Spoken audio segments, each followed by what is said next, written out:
দুষ্কৃতী একেবারে সরগরম সল্টলেক। কলকাতা পুলিশের তৎপরতা ইতিমধ্যেই 3 জনকে গ্রেফতার করা হলেও একজন দুষ্কৃতী পলাতক। মোট 4 জন দুষ্কৃতী ছিল গুজরাটের, তাদের মধ্যে 3 জনকে গ্রেফতার করা হয়েছে, একজন পলাতক। তার খোঁজে তল্লাশি জারি রয়েছে। কলকাতা পুলিশ গোপন সূত্রে খবর পায় রাজস্থানে ব্যবসায়ীকে খুনের পর গুজরাটের 4 দুষ্কৃতী কলকাতায় আত্মগোপন করেছে। সেই খবরের সূত্র ধরেই খোঁজ করতে শুরু করে পুলিশ। সূত্রের খবর অনুযায়ী বাইপাসের ধারে একটি অভিজাত হোটেলের কাছ থেকে 2 জনকে আটক করা হয়। 2 জন পালিয়ে যায়। তার মধ্যে একজন পূর্বাচল আবাসনে ক্লাস্টার 4 এর ছাদের কার্নিশে লুকিয়ে পড়ে। নিরাপত্তা রক্ষীরা ধাওয়া করলে তাকে বেঙ্গল টেনিস একাডেমির কাছ থেকে ধরে ফেলে কলকাতা পুলিশের হাতে তুলে দেয় রক্ষীরা।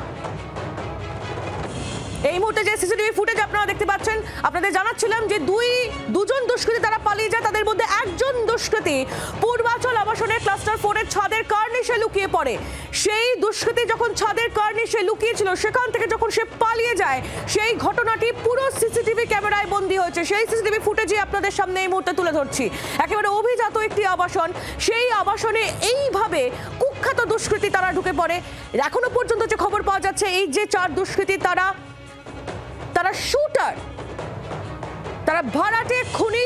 এই দেখুন সেই ছবি।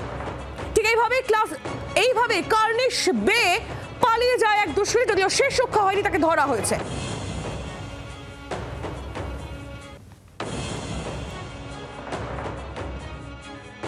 ফুলবাগান কাদাপাড়ার অভিজাত আবাসন। এই আবাসনের বেশিরভাগ মানুষ সিনিয়র সিটিজেন, আছেন চলৎশক্তি রহিত বৃদ্ধ বৃদ্ধারা।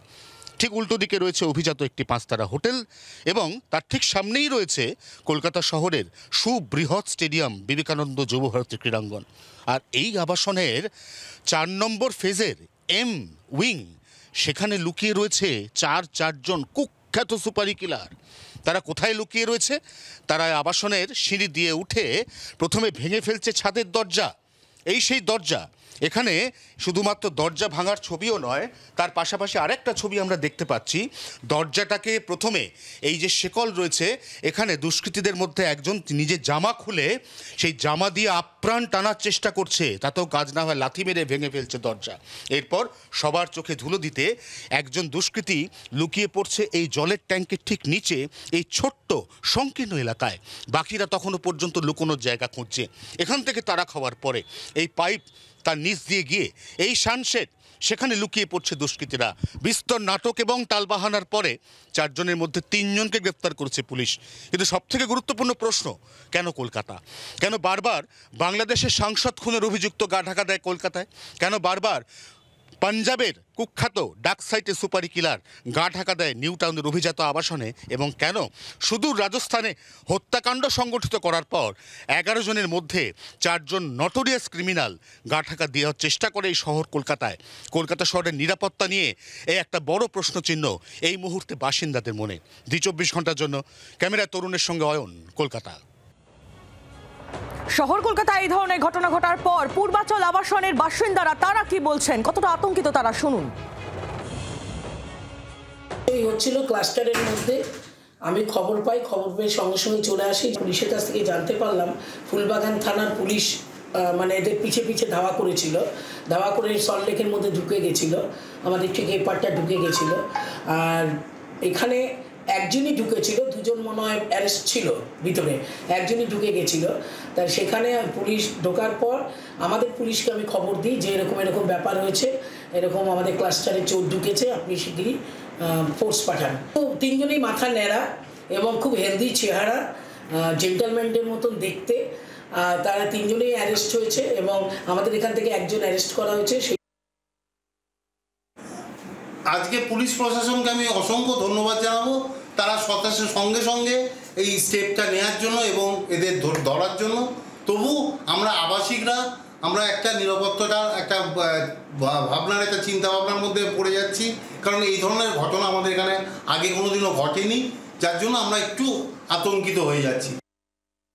আতঙ্কিত ব্যাপার আছে, বাট দেখলাম কি পুলিশের সাথে সাথে দৌড়াচ্ছিল ওদের সাথে। আমরা যখন উঠেছি, আমার সাথে আমি তো অফিস থেকে এসেছি, তখন দেখি উপরে যাই, তা একজন দেখি উপরে উঠে আছেন, তো বললেন চোর ঢুকেছে।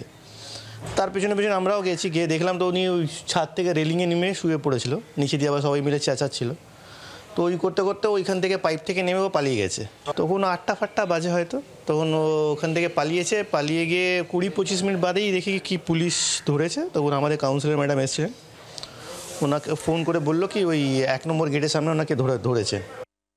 খুবই আমরা চিন্তিত। আমরা তো মানে বুঝতে পারিনি এখানে কখনোই এরকম হয়নি।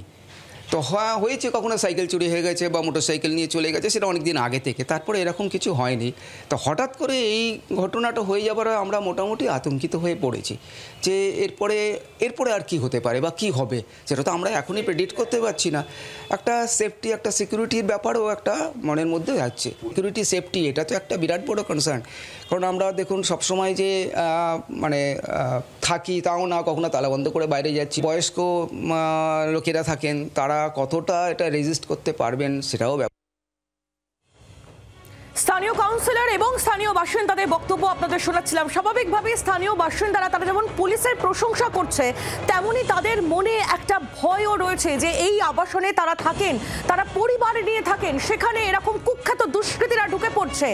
বাংলায় বারবার এই ধরনের ঘটনা কেন ঘটছে সেই প্রশ্ন কিন্তু উঠছে। কারণ বারবার এটা প্রথমবার নয় যে ভিন রাজ্যের দুষ্কৃতী আমাদের কলকাতায় পাকড়াও হলো, এর আগেও এই ঘটনা আমরা দেখেছি। বাংলাদেশি দুষ্কৃতী পাকড়াও আমরা দেখেছি। কেন বারবার ঘটছে এই ঘটনা?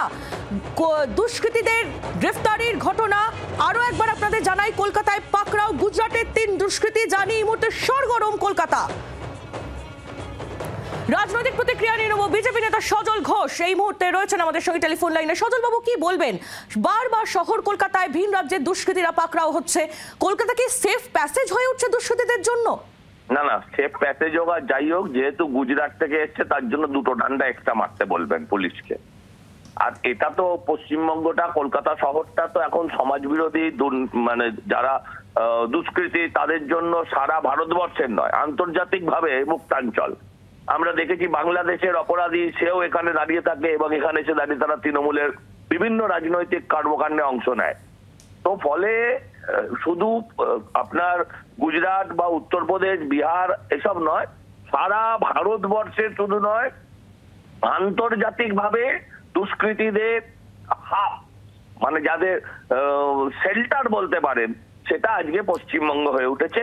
এটা সেই আজকে থেকে নয়, সেই খাগড়াঘাটের আমল সময় থেকে আমরা বলে এসেছি। যখন মমতা ব্যানার্জি বলেছিলেন এটা সিলিন্ডার বাস্ট হয়েছে, পুরো পশ্চিমবঙ্গটাই বারুদের স্তূপের ওপর দাঁড়িয়ে আছে।